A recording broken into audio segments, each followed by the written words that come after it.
Hello friends, my name is RagePanda1 and we've got our first look for the Seun clan and I'm pretty excited about that. And I'm extremely excited about the fact that they're super good sounding, but I'm not excited that I don't have any stones, and I'm sure you all know that by now. So why don't we go ahead and start with the male here. He's looking fantastic. He's got relatively decent strength. It could be a little bit better, but what are you gonna do? For his passive, his normal attacks are gonna have an 80% chance to deal double damage and ignore the enemy's fortitude. For every 3 normal attacks made, the champion gains 60% lifesteal, and the strength is increased by 25% over the next 6 seconds. Normally, we don't care about ignoring fortitude with normal attack, but since female Bjorn Krieger is so good, I know none of you are using her because for some reason you don't understand why she's good. Why have I not explained it well enough? She's so good. But if you end up fighting one of those, you're going to go right through all of that fortitude that she has stacked, and it's actually going to do a lot of damage for doing that. Now, obviously, since we care about these normal attacks so much, getting rapid shots on there is a good idea. And agile, of course, and you might even find yourself going for the old Thunderlord trait to improve those normal attacks even further. For his active skill, we got the exact magical cudgel attack that I described in my video that I was wishing and hoping everything would be the way I wanted it to be. Well, guess what? They're also assassins, so I guess I just get whatever I want. You're gonna slam down the Colossus Cudgel, inflicting stun to enemies in a straight line and dealing damage equal to 500% of the caster's strength, plus an additional up to 10% of the enemy's max constitution, maxing out, of course, at 1500% of the caster's strength, and afterward, instantly moving behind the weakest enemy champion. This is great. This guy's going to be awesome on bosses. He's going to be awesome against regular people. He's going to be dancing around the field. It's going to be a really good time. For his ultimate, I'm going to have to go to audible.com and make myself a little profile there so I can read this entire novel to you, because that's a lot. You summon a Dharma's image that descends upon the enemy and attacks all enemies targets within the certain radius. The Dharma's image lasts 9 seconds. During this period, whenever the champion suffers a control effect, it will be nullified, and the Dharma's image will immediately launch an attack forward. The control immunity has a cooldown of 1.5 seconds. The Dharma's image cannot be attacked, and while the Dharma's image is present, the champion's attack speed is increased by 35%. Each attack of the Dharma's image deals damage equal to 600% of the caster's strength, plus an additional equal to 18% of the target's max constitution, up to a maximum of 2000% of the caster's strength. So this guy's got great percentages on his attack, which means that we want to get his strength really high. But also, when we're doing boss fights and they have a huge health bar, we want to have a really high strength pool so that we're increasing the amount that we can take off with each one of those attacks. Unfortunately, with bosses not doing as much crowd control, they still do plenty of crowd control, enough that he's going to be useful, but it might not trigger the ultimate as often as we would prefer. Hopefully it'll balance out exactly how we want it to, but we'll see about that. All in all, I do worry a little bit about this character's defensiveness. He does bring some stuns to the table, which are going to be pretty huge, but I think he's going to be a damage machine. And of course, the stuns from the active skill are going to help with our favorite male Water and Sun,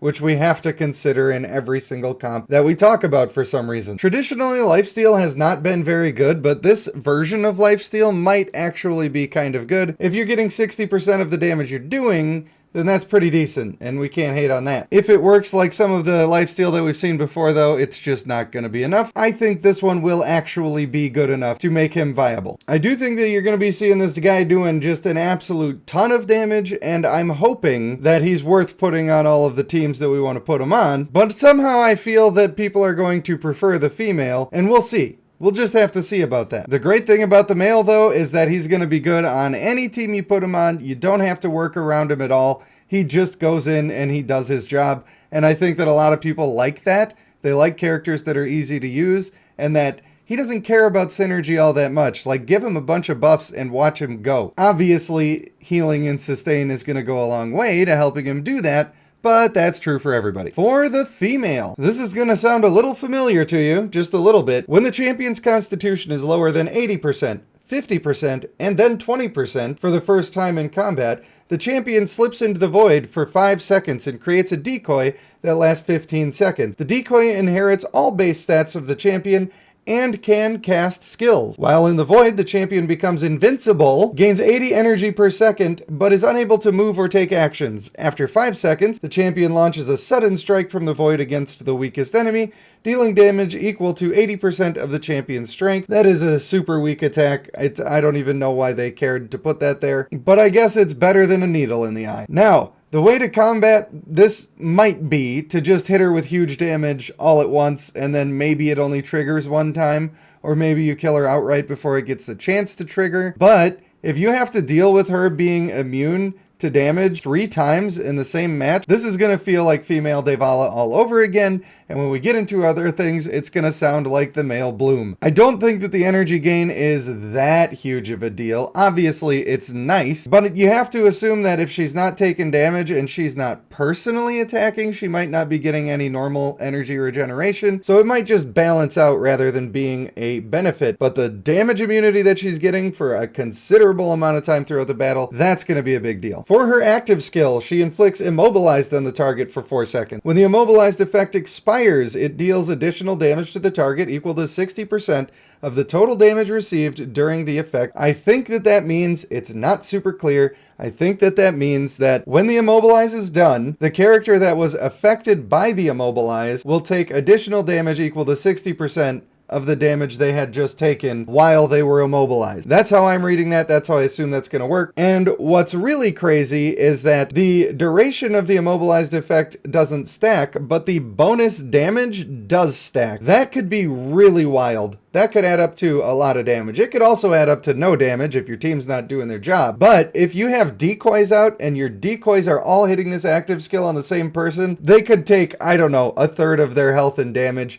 and then this blows up and just straight up kills them. It really could be that good, and it could be a ton of damage, but there's no guarantee that it's going to work as strong as you want it to work. For the ultimate skill, we create 2 decoys that last 15 seconds. The decoys inherit all of our base stats, and they can cast skills just like the other ones. Afterwards, the decoys charge at random enemy targets, dealing damage equal to 750% of the caster's strength, and increasing the target's damage taken by 35% for 4 seconds. This effect can stack. She also could be doing really good stuff in boss fights because both of those decoys are going to charge at the boss, and they're going to apply both stacks to the same guy, and he's taking 70% increased damage for 4 seconds. If you get that in the proper window, that could be an extremely strong thing, although I'm not sure that I would build her just for that purpose. I do think that with all of the decoys running around taking damage for you, all of the immunity windows going on, all of the immobilize effects that you're throwing out and just blowing up huge damage on people, I think this character is going to be very annoying to fight against. She's going to survive for a long time,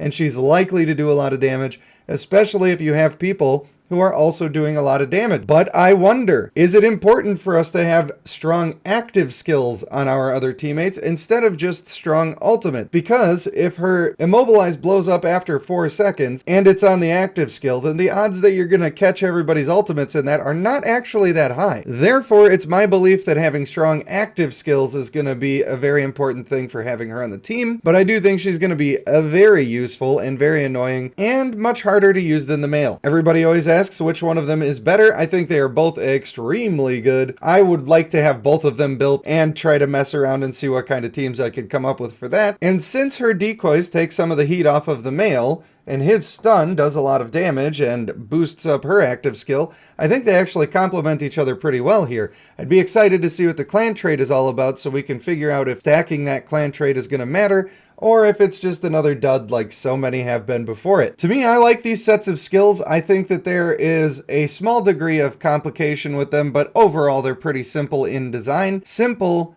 and effective. And we're seeing a little bit of recycling of ideas here with going immune to damage. We know how annoying that is. We all hate that. But I think that the big difference here is that I don't think that these life saves are necessarily guaranteed. We're going to have to wait to see how it works out. But if you can get through several of them in one burst attack, then it's going to be a lot easier. Like I said, if you got to go through all 3 of them, she's going to be a nightmare. An absolute nightmare to fight against. I always try to give the impression, should you summon or should you not summon? Do you need to wait a little while? I don't think you need to wait on these guys. I think you're looking at a couple of good champions here, and they're going to be doing pretty well on your teams. If you don't have a thing that you're trying to do with them, if they don't fit in a slot you're trying to fill, then you could pass. You can get away with passing. I don't think they're so strong that they're going to wildly change the game or be incredibly overpowered, although depending on how the female works, it might get into that territory. I am very happy to say that I'm going to be trying to get as many stones as I can to summon on these. And when I eventually am not able to do that, I'm just going to be a sad boy.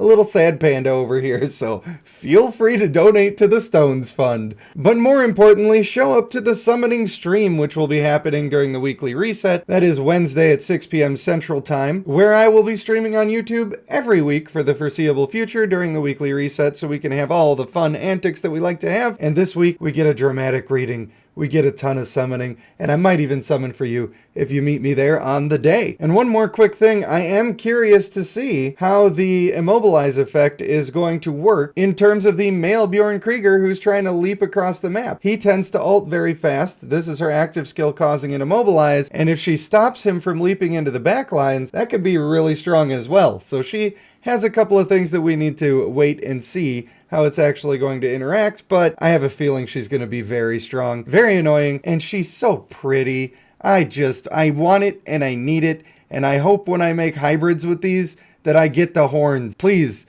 give me the crown, the horns. I need it in my life. And of course, we've got to take a look at the previews, flying in on the cloud, exactly as I was talking about. I love being right. Sometimes it happens, not all the time. We've got our little specters here that we're going to be summoning, so you can see that there's going to be some interesting stuff going on, because there's going to be up to 3 copies of her on the field at a time, plus her actual character model. 2 of them are going to be dashing around doing all sorts of crazy stuff, and I do believe it's time to get excited for that. So hey, let's check out the male here. Also flying in on the cloud like Goku, and being a little jokester, pulling the staff out of the ear. I'm imagining that's going to be the Dharmic illusion. Oh my lord. If the cudgel actually looks that cool, if it does, then I'm gonna spend.